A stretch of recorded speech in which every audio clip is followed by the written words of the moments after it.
You just finished a 5-mile run. Your heart rate is recovering perfectly. Your breathing is steady. You feel strong, clear-headed, and alive. By every visible measure, you are the picture of health. And somewhere inside your chest, right now, a silent process has been building for years. No alarm, no pain, no warning light. This is not a rare story. This is the story of half the people who die from heart disease every single year. They were active. They ate reasonably well. Some of them had recent checkups. Their doctors said everything looked fine. And then, without a single warning, their heart stopped.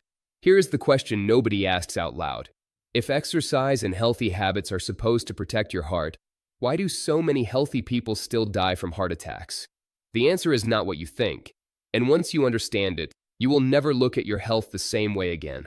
For decades, we have been taught a simple model of heart disease. Eat too much fat. Cholesterol builds up. Arteries get clogged like a dirty pipe. Eventually, the pipe gets too narrow. Blood stops flowing. Heart attack. This model feels logical. It makes sense visually. And it is almost completely wrong. The pipe clogging model fails to explain why people with perfectly normal cholesterol have heart attacks. It fails to explain why trained athletes collapse mid-race. It fails to explain why a person can pass a stress test on Monday and die from a cardiac event on Thursday. Millions of people are walking around right now with a dangerous false sense of security because their cholesterol numbers look good, their blood pressure is normal, and they exercise regularly. They believe these habits make them immune. They do not, because the real mechanism behind most fatal heart attacks has almost nothing to do with how narrow your arteries are. It has everything to do with something far more unstable, far more invisible, and far more dangerous. It has to do with what is hiding inside your artery walls right now. Your arteries are not passive tubes. They are living tissue, and like all living tissue, they respond to damage. Over years, small injuries accumulate on the inner lining of your arteries. High blood sugar scratches it. Chronic stress inflames it. Even the mechanical pressure of blood flowing at high volume over decades creates microscopic tears in the vessel wall. Your body immediately tries to repair these injuries. It sends LDL cholesterol to patch the damage, the same way you would fill a crack in a wall with plaster. Then your immune system sends white blood cells to inspect the repair. Those cells consume the cholesterol, get trapped inside the wall, and slowly transform into hardened deposits. This mixture of cholesterol, calcium, immune cells, and cellular waste is what we call plaque. And this is where everything changes. As this plaque grows larger, your artery does something remarkable. Instead of narrowing inward, it stretches outward to accommodate the growth. The opening inside the artery stays the same size. Blood flows normally. You feel absolutely nothing. This is called positive remodeling, and it is the primary reason heart disease stays completely invisible for so long. You can have a massive and growing deposit of plaque inside your artery walls, and your blood flow will remain entirely normal. Your stress test will come back clean. Your cholesterol panel will look acceptable, and your symptoms will be exactly zero, until the moment the plaque ruptures. Not all plaque is the same.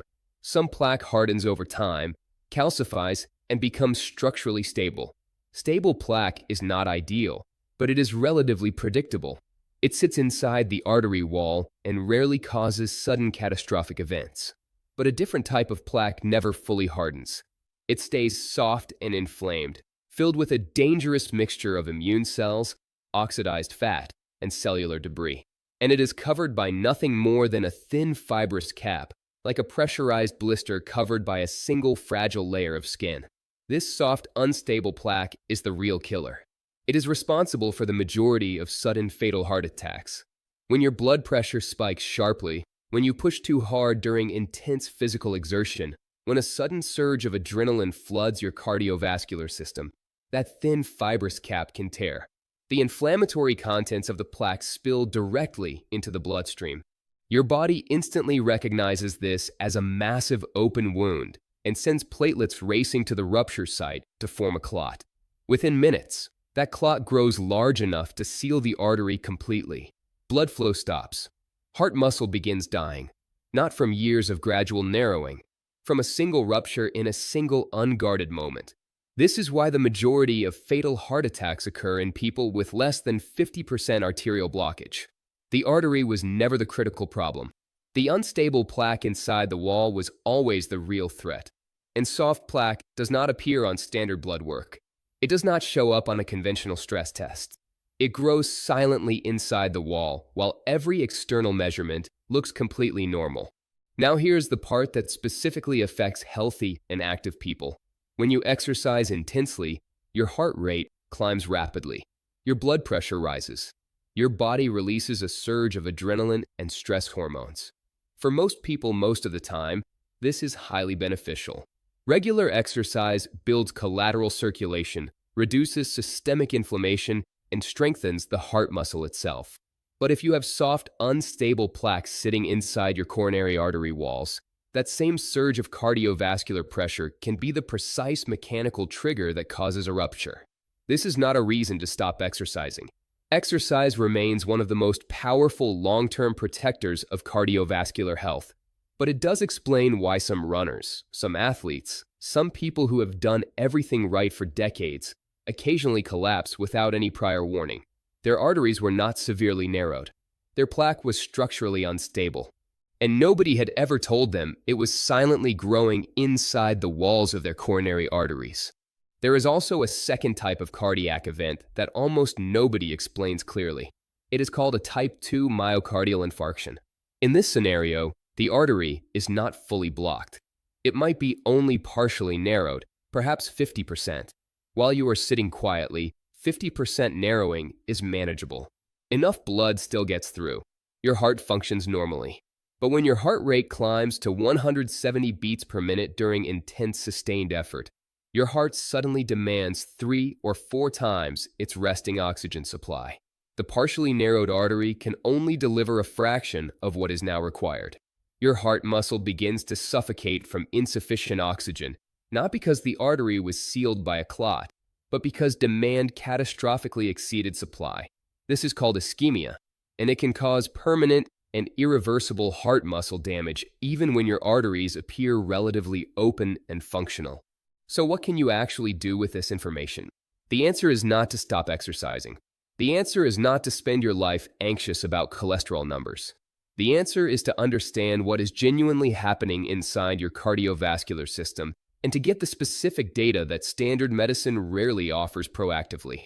Standard blood work tells you the composition of ingredients circulating in your blood. It does not tell you whether those ingredients are accumulating inside your artery walls. For real cardiovascular intelligence, you need 2 specific diagnostic tools. The first is a coronary artery calcium scan, also called a CAC score. This is a brief low-radiation scan that measures the amount of calcified hardened plaque present in your coronary arteries. A score of 0 indicates no calcified deposits detected, which is associated with very low near-term cardiac risk. A score above 100 signals meaningful plaque burden.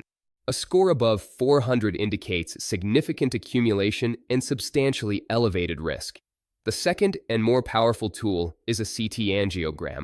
Unlike the CAC score, a CT angiogram can visualize soft plaque, the dangerous, unstable kind that ruptures without warning, the kind that the calcium scan cannot detect because it has not yet hardened. A CT angiogram is the closest thing medicine currently has to looking through the wall of your artery and seeing what is actually growing inside it. These 2 scans together give you a genuine picture of your cardiovascular reality that no standard blood test or exercise stress test can provide. Beyond diagnostics, your daily behaviors have a direct and measurable impact on plaque stability. Chronic systemic inflammation is the primary driver of soft, unstable plaque development. Every choice that reduces inflammation reduces your rupture risk. Consistent moderate aerobic exercise, performed regularly but not at extreme daily intensity, progressively builds collateral circulation, the backup network of smaller blood vessels that your heart constructs around areas of narrowing over years of sustained training. This collateral network is why an older person with decades of regular moderate exercise sometimes survives a cardiac event that kills a younger person who had no such backup system developed. Controlling blood sugar through diet and movement reduces the microscopic oxidative damage to the arterial lining that initiates the entire plaque-building process in the first place. Managing chronic psychological stress lowers the sustained cortisol and adrenaline load that keeps your vascular system in a state of persistent low-grade inflammation. And consistently getting sufficient high-quality sleep gives your cardiovascular repair systems the overnight window they require to maintain the structural integrity of the fibrous caps covering your existing plaque deposits. Your body is not randomly failing. It is not betraying you. It is following a precise and entirely logical biological process that most people simply never have explained to them clearly. Heart disease does not announce itself with obvious symptoms. It constructs itself quietly and invisibly over decades, inside artery walls that look and function completely normally from every standard external measurement. The person who genuinely understands this biology is not living in fear. They are living with clarity and with the specific information they need to take meaningful action. They are asking the right questions of their doctors. They are requesting the scans that provide real data rather than assumptions. And they are making the consistent daily choices that keep their existing plaque structurally stable, even when it cannot be completely reversed. If this helped you understand your cardiovascular system differently, share it with someone who believes they are too healthy to need this information. Because the most dangerous assumption in medicine is the quiet confidence that everything must be fine. Your body has been communicating with you for years. Now you finally understand what it has been trying to say. Thank you.